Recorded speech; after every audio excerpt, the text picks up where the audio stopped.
And you know what was mentioned there? It was mentioned in that book that West has proven that it is the best. Now it is best for the rest to follow the West. But now today, if you look, on 1st January 1995, WTO was formed. Now we are in just 30 years, 2025. And whatever the policies US is adopting, the world's entire economic structure has started changing. Though some people may think that it is a comparatively bigger statement, but definitely the world is going into a direction that I can say that WTO was established in 1995. Whatever is happening in the world in 2025, it is beginning of the end of globalization. Because most of the countries are now looking for free trade agreements, mutual free trade agreements. And this is not happening suddenly.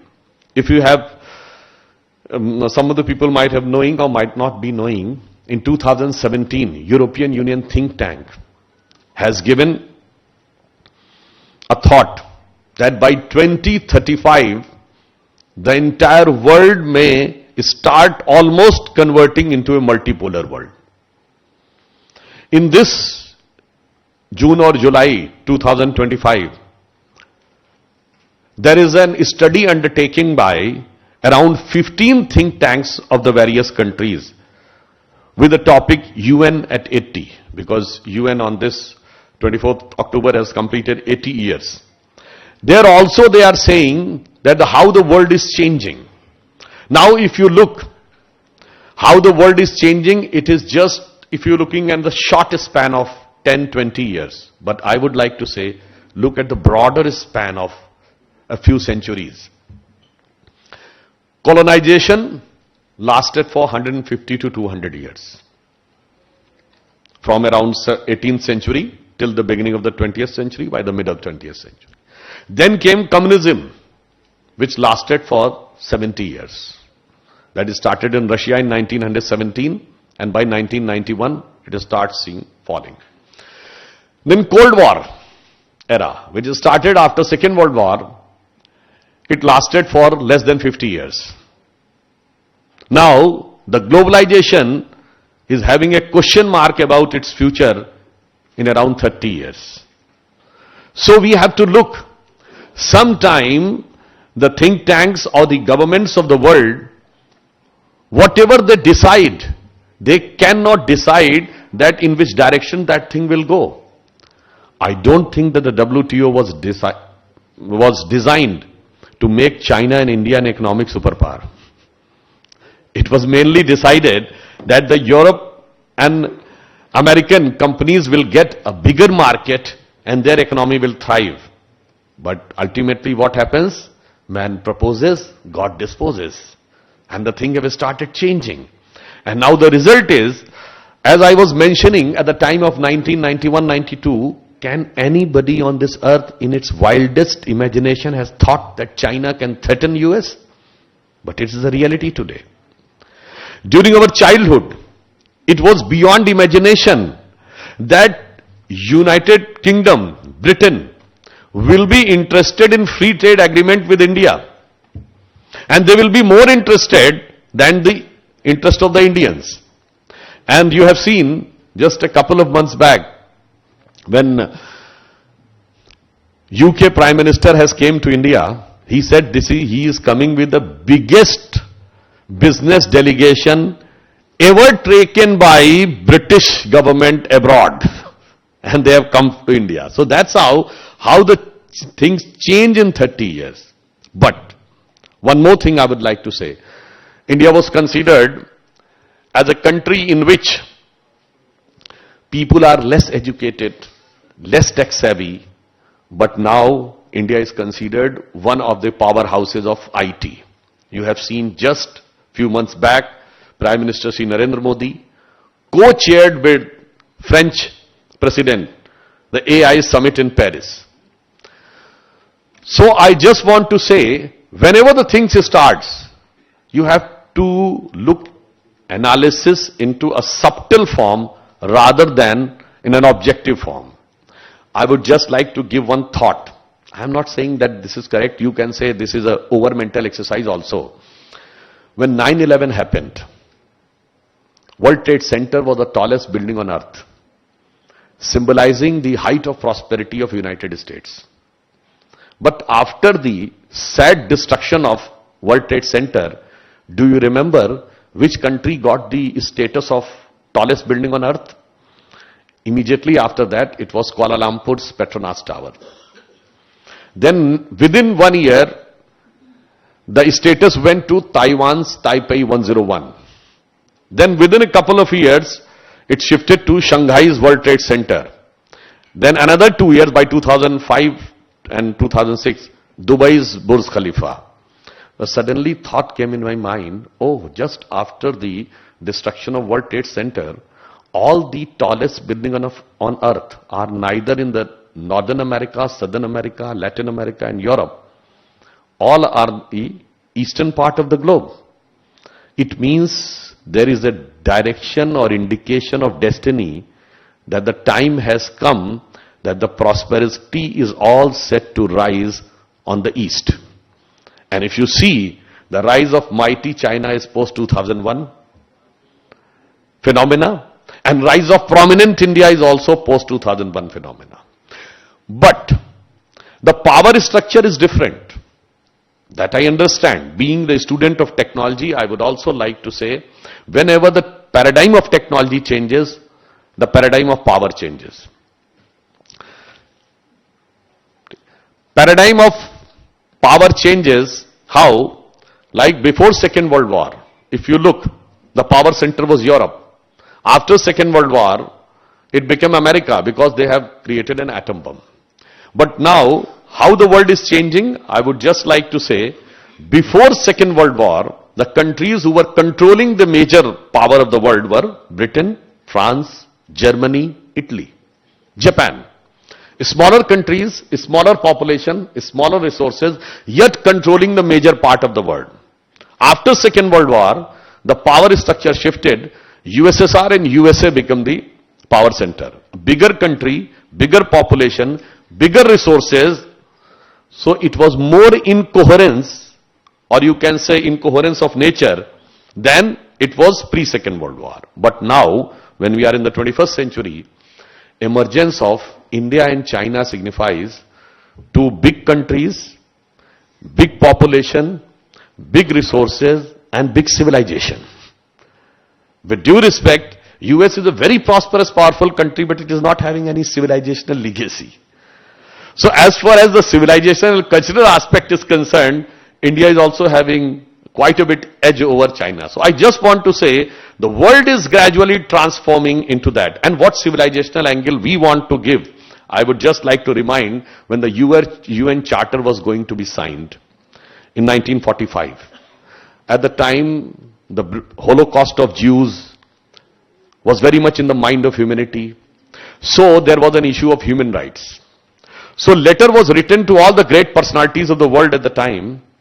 In your views, which are the 4, 5, 6, 7, 8 fundamental human rights which are required to ensure everybody's human right so that everybody other's human right is not infringed? For example, my right should not be at the cost of others. You know, the letter came to Mahatma Gandhi and his reply was totally different.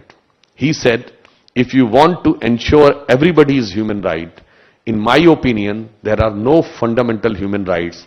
There can only be the fundamental duties. And this is the hallmark of our civilizational thought, and only this thought can prevail in the world if we want to give a coherence in the clash of civilization. If we are seeing the entire world is at the verge of conflict, whether it is the Russia-Ukraine, or the conflict between China and Taiwan, or the Israel and Hamas, or in Somalia, or whatever in the news, whether it will come or not, Venezuela and US and whatever it is. But, and now the France and Poland are saying that they can have some prepared for any aggression from Russia. So entire world is sitting on that aspect, that I want my right. And in that contrast, if the solution can be there by coming together, sitting together, and having space for everybody else.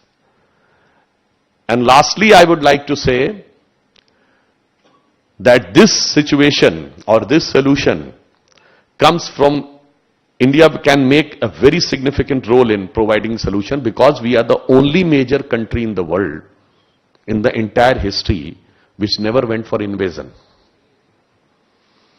And we are the only country in the world whose culture has no concept of conversion. So there was no motivation for invasion. And if I ask you, name a single country in the world on which all the religions of earth are there, it is only India. Zoroastrians who have vanished from their homeland Iran, they are flourishing in India. One of the prominent industrialists are there.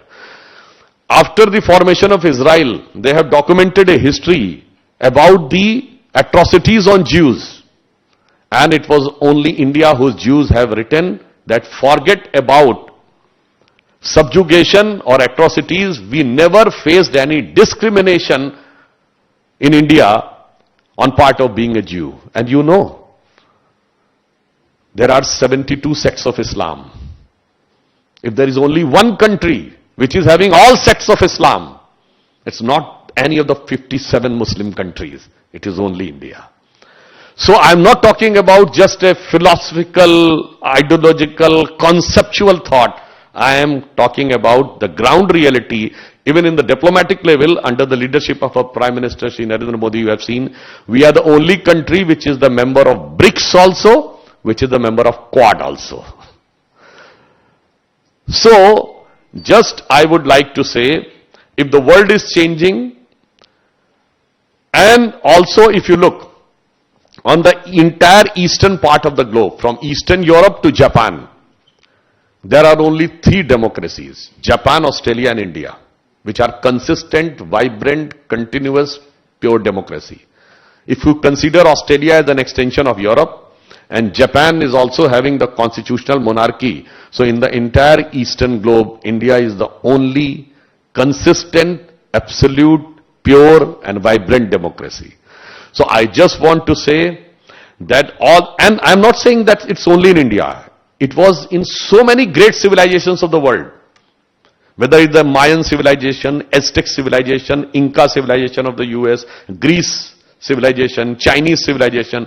But unfortunately, all civilization has got destroyed and became confined to the books of history. And we remain still a living civilization as it was.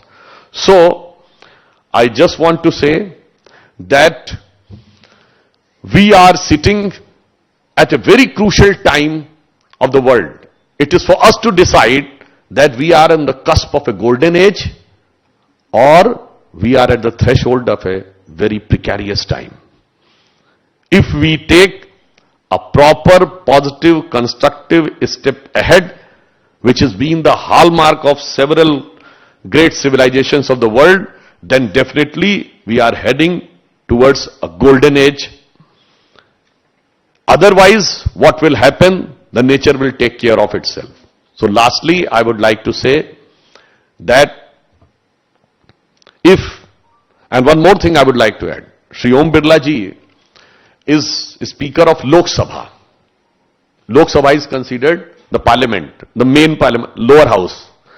But you know, the meaning of the word Sabha has come from our ancient Vedic texts. No other parliament in the entire world you have seen which is carrying the same name as it would have been 5,000 or 10,000 years old back. So, finally, I would like to say, we are sitting at a very significant time. All of the world should come together and we should work together to make a world, a new 21st century world order in which there should be equitability to all. Nobody should try to grab other resources. Nobody should try to dominate other by military. And there is no need of converting any other on the issue of cultural supremacy or others. So, would like to conclude with a very famous poem of our former Prime Minister, Sri Atal Bihari Vajpayee ji. He has said that even in the darkest hour of world, we always try to give a light.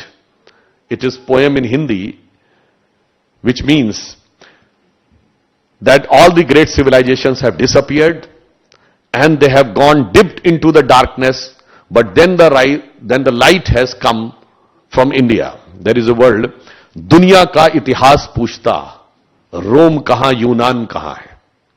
दुनिया का इतिहास पूछता रोम कहां यूनान कहां है. घर घर में शुभ अग्नि जगाता वो उन्नत ईरान कहां है. दीप बुझे पश्चिमी जगत के छाया जब बर्बर अंधियारा, तभी चीर कर तम की छाती चमका हिंदुस्तान हमारा. So last, we'll conclude with one more sentence. Woods are lonely, dark and deep, but I have promises to keep and miles to go before I sleep. Miles to go before I sleep. VK News, राष्ट्र के नाम.